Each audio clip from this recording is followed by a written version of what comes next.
मेरे साथ कानपुर के सांसद रमेश अवस्थी जी हैं, जिनसे आज हम बात करेंगे कानपुर के विकास को लेकर और चूंकि कानपुर के औद्योगिक स्वरूप को लेकर भी बात करेंगे। किस तरह से कानपुर एक उत्तर प्रदेश का, उत्तर भारत का मैनचेस्टर था, आज किस स्थिति में, आगे कौन से प्लान है। मैं सीधे से बात करता हूं कि किस मुद्दे पर आज इन्होंने एक प्रेस कॉन्फ्रेंस की है और उस मुद्दे पर क्या बात होगी। सर, आपका स्वराज इंडिया में स्वागत है। देखिए, आज हम लोगों ने कानपुर के विकास को लेके, कानपुर के औद्योगिक स्वरूप को वापस लाने के लिए, उसको और बढ़ाने के लिए एक प्रेस कॉन्फ्रेंस का आयोजन किया गया है। क्योंकि हम लोग 7 तारीख को एक एमएसएमई सेक्टर से जुड़े हुए लगभग 500 उद्यमियों के साथ एक बैठक करने जा रहे हैं, जिसमें नेशनल स्टॉक एक्सचेंज के सीईओ श्री आशीष चौहान जी स्वयं हिस्सा लेने आ रहे हैं। वो सभी उद्यमियों से भेंट करेंगे और सभी उद्यमियों से भेंट करने के बाद उनको ये बताएंगे, उनको ये सुझाव देंगे कि आप अपने अपने क्षेत्रों के लिए फंड कैसे जुटाएं। अगर आपको आईपीओ लाना है तो उन आईपीओ के मानकों को कैसे पूरा करें। और मुझे लगता है इस मीटिंग के बाद कानपुर में तमाम ऐसे औद्योगिक इकाइयां हैं जिनको आईपीओ मिलेगा, जिनको फंड मिलेगा, जिसके कारण वो आगे अपने राष्ट्रीय और अंतर्राष्ट्रीय स्तर पर अपना व्यापार बढ़ा सकेंगे, नई पहचान दे सकेंगे। सर, एक्चुअली कानपुर एक 10,000 करोड़ का एक्सपोर्ट करता है हर साल, एक अनुमान के मुताबिक। लेकिन सर, उसके बावजूद अभी भी जैसे आपका एयर कनेक्टिविटी उतनी लेवल पर नहीं पहुंच पा रही है, उसके पीछे क्या कारण सर? देखिए, एयर कनेक्टिविटी की बात जहाँ तक है, अभी हमारे पास फ्लाइट कम है। राष्ट्रीय स्तर पे तमाम हमारे जो सरकार है उसने तमाम हवाई अड्डे खोले हैं, तो फ्लाइट की संख्या कम हुई है, जिसके कारण हमें फ्लाइट नहीं मिल पा रही। लेकिन मेरी उड्डयन मंत्री से बाकायदा बात हुई है और बहुत जल्दी आपको अन्य स्थानों के लिए फ़्लाइट मिलेगी। जैसे उन्होंने हैदराबाद के लिए फ़्लाइट दी, मंगलौर में फ़्लाइट थी, उसको भी उन्होंने बढ़ाया। आगे कलकत्ता है, अहमदाबाद है, इसके लिए हमने उनसे मांग की है। उन्होंने मुझे पूरा भरोसा दिया है कि जल्द ही कलकत्ता और अहमदाबाद के लिए यहाँ से फ़्लाइट मिलेगी।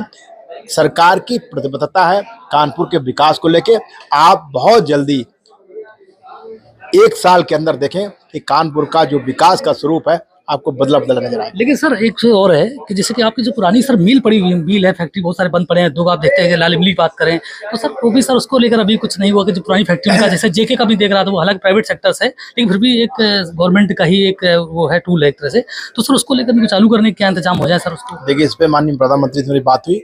माननीय प्रधानमंत्री जी ने इसको बड़े गंभीरता से लिया है और उन्होंने प्रदेश और केंद्र सरकार को इंस्ट्रक्शन भी दिए है। इसके आधार पर एक कमेटी बन गई है और केंद्र सरकार के जो बीआईसी मिल से जुड़े हुए अधिकारी हैं, एनटीसी मिल से जुड़े हुए अधिकारी हैं, वो निरंतर राज्य सरकार के संपर्क में और इसका एक समाधान निकाला जा रहा है, ताकि जो बंद मिलों के खंडहर है किस तरह रोजगार का माध्यम बने, युवाओं के लिए रोजगार प्राप्त हो, इसमें और कुछ चीज़ें लगाई जा सकें। क्योंकि आप जानते हैं कि शहरों के बीच बीच अब वो मिलें नहीं चल सकती, लेकिन फिर भी उनके लिए और क्या क्या रोजगार हो सकते हैं, ये बहुत जल्दी आपको दिखेगा इसका समाधान। अगर मिल अगर ना चले शहर के अंदर तो सर उनको उस जमीन का लैंड यूज जो है चेंज हो या उसको कुछ तरह से उनका कोई यूज नहीं हो पा रहा सर। वो अपराध के अड्डे बन चुके हैं मिल तमाम सर ऐसे हैं। मतलब मैं आप सहता आपको देखा होगा कि मैंने इस मुद्दे को लोकसभा में उठाया, माननीय प्रधानमंत्री को कहा, माननीय मुख्यमंत्री से कहा, और इस पर काम हो रहा है। जो चीज़ें पिछली सरकारों के द्वारा जो भ्रष्टाचार थे उनके कारण ये मिलें बंद हुई, आज उनका समाधान हो रहा है। आपने देखा मैकरावटगंज का जो हॉस्पिटल है वो भी उसकी वही स्थिति। आज माननीय मुख्यमंत्री से बात करने के बाद वो हॉस्पिटल जो है सरकार को उसकी ज़मीन वापस हुई और उस हॉस्पिटल का वही स्वरूप है, वो केडीए में उसका लैंड अब ट्रांसफ़र हो गया। पीपीपी मॉडल पर कानपुर में एक बहुत बड़ा हॉस्पिटल बनने जा रहा है, जो कानपुर वासियों की स्वास्थ्य सेवाओं के लिए बहुत बड़ा काम करेगा। लेकिन सर, एक दक्षिण का अगर आपने हॉस्पिटल बात की, दक्षिण का सर हॉस्पिटल एक बना खड़ा है सर, वो चालू नहीं हो पा रहा है सर अभी तक। दक्षिण के हॉस्पिटल के लिए मेरी बात हुई है अधिकारियों से, उस पर डॉक्टरों के बारे में, उनकी नियुक्ति कितनी हो, उनमें क्या क्या संसाधन जुटाया जाए। हॉस्पिटल का अब जो स्ट्रक्चर है वो बन के खड़ा हो गया, बहुत जल्दी उनमें डॉक्टरों की नियुक्ति हो जाएगी और वो हॉस्पिटल चालू होगा, तो दक्षिण के लिए बहुत। एक आखिरी सवाल और है कि सर, एक बात पूछ रहा था कि कानपुर में सर आपसे बहुत उम्मीद है कानपुर के लोगों को हैं, जो कि आप बहुत मतलब कनेक्ट हैं, ऊपर लेवल पे कनेक्ट हैं, तो उसको लेकर लोगों का कहना है कि कानपुर गंगा को लेकर सर सवाल लगातार उठ जाते हैं। कानपुर गंगा बहुत पैसा खर्च हो गंगा की सफाई के नाम पर, उनके निर्मलता पर, लेकिन सर अभी सर नाले ऐसे हैं कानपुर के जो टेप हैं, अनटेप्ड हैं, वो सब गंगा में रात में चोरी चुपके से डाल रहे हैं। लेकिन उससे क्या उन्होंने कहा कि चोरी हो रही सर, सवाल सरकार पे खड़े हो रहे हैं। उस पर एक बड़ा काम हो रहा है और चूंकि कानपुर में विकास की तमाम संभावना है, माननीय प्रधानमंत्री जी, माननीय मुख्यमंत्री जी निरंतर कानपुर के विकास को लेकर प्रतिबद्ध है और लगातार विकास की कई बड़ी बड़ी योजनाएं वो दे रहे हैं। उसी क्रम में हम लोग जो योजनाएं अभी आपने देखी, चाहे वो रेलवे का एलिवेटेड हो, चाहे फ्लाईओवर्स हो, इन पे काम हो रहा है। साथ में हम लोगों ने एक प्रोजेक्ट तैयार किया है कि गंगा पथ के नाम से हम लोगों ने एक सर्वे कराया है। पटना में पूरी टीम केडीए की और सेतु निगम के अधिकारियों को मैंने भेजा था कि वहाँ पर जो गंगा पथ बनाया गया है उसके बनने के बाद जो नाले गंगा में जाते थे उनके लिए एक व्यवस्था उसमें की गई है।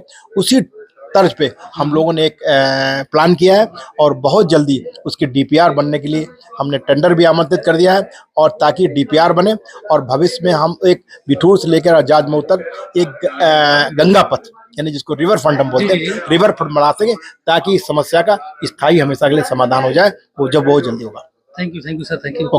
आप थे रमेश अवस्थी, सांसद हैं कानपुर के, और इन्होंने बताया कि कानपुर के विकास को लेकर किस तरह से कई प्रोजेक्ट पे काम हो रहा है। इसके अलावा और भी जो प्रोजेक्ट हैं आगामी उन पर भी काम होगा, और गंगा की बात हो चाहे फैक्ट्री की बात हो उस पर वो कह रहे हैं कि हम उस पर काम कर रहे हैं, जनता को लेकर लगातार जुटे हुए हैं।